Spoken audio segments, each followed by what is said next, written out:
Assalomu alaykum. Hurmatli YouTube tomoshabinlari, hammalaringizni yana bir marta Hayit bayrami bilan tabriklayman. Mana yana yurishda davom etyapmiz.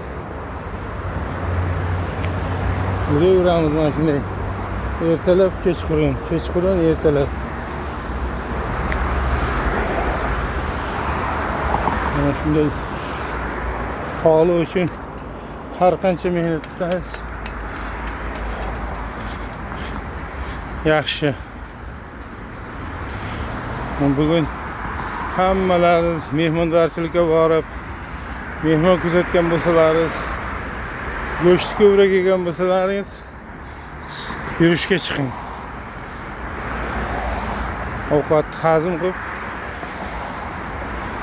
uyqu yaxshi bo'ladi.